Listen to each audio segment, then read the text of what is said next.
taste. Derek, I think you got the marketing You two down, should just but go have Dennis, lunch. I want to do that, but Dennis, Oh, what, yeah. what about getting him some money? Do you have any guidance for Derek? I'd kind of stay away from the $1 million pitch. You know, it's a round number and a little scary for investors. I would say, I think the most important thing is not being in a fixed location. I worry about, you know, just fixed locations these days in real estate generally. I think you want to find a great channel partner. And I had a friend recently, similar family business, South Jersey, Pete Severino, pasta business, dad started it, and he reached out to Whole Foods and a few other folks and showed them the product they made and why it was different and set up the stand within the stores, and all of a sudden, boom, one of the biggest distributors, channel partners in the country, became his biggest advocate out there and started to build a business. And you know, I love what I read, you know, about this and love the passion there and the history. So it's authentic, it's real. You got a great spokesperson already. But I would reach out to a channel partner there, keep your dollars, you know, down. You need maybe a couple $100,000 to build the marketing apparatus and then go from there. That's something we've heard about on the show a lot. It's got to have a story, so it's got to have heart. I have to be able to relate to it. And that was going to be my question to you. Why do I even need the building? Can I get this out there via Twitter, via Facebook? You know, do the whole cyberspace mass marketing thing instead? You can, and he's on Twitter and Facebook now, which is great, but also look up the gentleman who, I don't know the name, but he's become a phenomenon in Los Angeles, who has the Korean Taco RV, and now he has tens of thousands of people go and follow him all over Los Angeles at all sorts of crazy hours to get this incredible, you know, food here, and he built it all from his RV. So I don't think you need the real estate location. I think there's enough. Derek, are you set on the real estate location because you own the land already? Well, I own the land, and I've invested sweat equity into it, and location. I've been blessed to have a great location, and the thing is, and I do respect and like what the expert has said, because that makes a lot of business sense. I would love to do that if I could get somebody to come along and say, hey, come on, let's do that. Let's partner up. Well, if I can get in front of somebody like that, that makes a lot of business sense, and it would cut costs.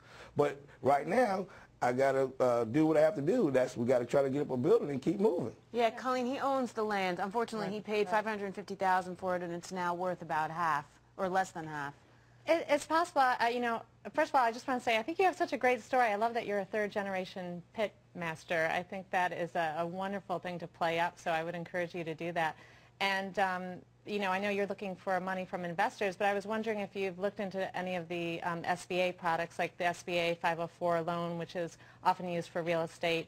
You know, if you can create jobs in the community you're in, sometimes you're able to get loans of this nature. So I just am wondering if you've kind of looked at going that route.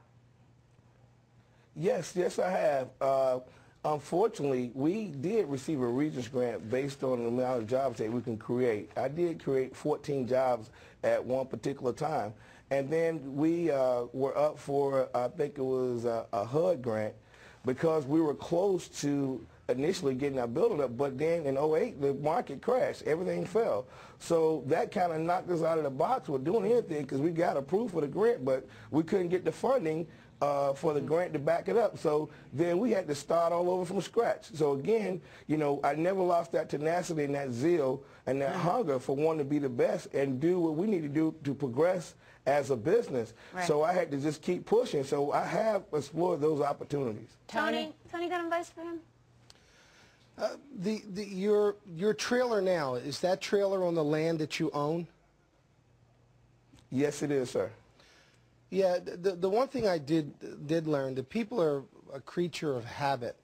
I think that maybe putting up a building, my kind of, you know, atmosphere has a lot to do too with why people go to certain restaurants and certain establishments.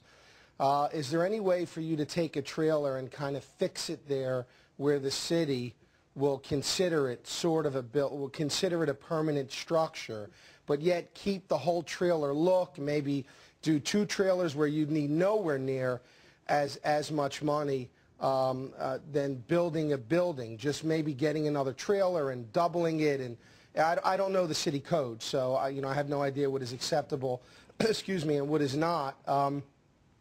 But people, you know, a great example of that is my father opened up a sports bar.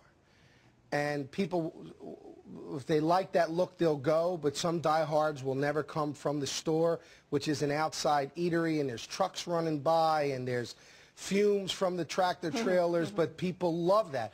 That's the whole experience of going to Tony Luke's, and listening to you, we are very similar. So that was kind of my advice. I don't know if you can do that with the building, but to get into something I know even more about is wanting to take the sauce and the ribs into supermarkets. My best advice for you for that is just what he said, partner up with someone, a manufacturer, to do that, because what we don't realize sometimes is we think, well, I got a sauce, I put it in a pot and I'm done. To mass produce that is a whole different animal. So for you to partner up with someone who does produce that, who they already have all the connections into all of the supermarkets and all of those venues to get you out there and get you in there. The trick is to put up as little amount of your own money as possible. Right. I never put up any of my, you weigh out the pros and cons of what you really want to own and what you want to farm out. Right. And you do that, and you can do that. I just get a little nervous with you changing and putting a building up, because from the looks of it, it reminds me a lot of my place, and I think that that's part of the appeal just as much as the food is. See, I'm looking at it now on camera. That's a great look. I'd want to go there. I want to experience that. I don't know how happy I'd be in a different building where it's nice and it's clean. David, real quickly, we got to take a break. Yeah, one of the best places to find somebody to help and partner, whatever, is going to be your customers. They're the people that are your biggest champions, and those people that come back week after week, month after month, have known you for years. I'll bet you in there's somebody. You start talking to your customers, and you'll find somebody who wants to partner with you. Derek, I am not a customer yet, but I'm going to be, because I'm going to take a trip to Florida just to eat your barbecue, and I'm not joshing. And you're going to have a wonderful experience. And quickly, if I could respond to Tony, the city codes and the ordinance is the problem. That's why we have to do what we do. Because I love the idea of minimizing costs to maximize profit and production. That's our whole thing, but they put us in a situation sometimes where as they change, the state laws and the city laws change, we have to move with the time a little bit. And my whole idea is to have a modified barbecue stand. It's not to get too big, it's just to have a modified, because the eating experience, 99% of our customers love exactly what you said. They love that atmosphere. We have to go, but Derek, it is a pleasure being here, seeing you today. Derek McCray, McCray's 2 Backyard Barbecue, and you have a great Super Bowl, man.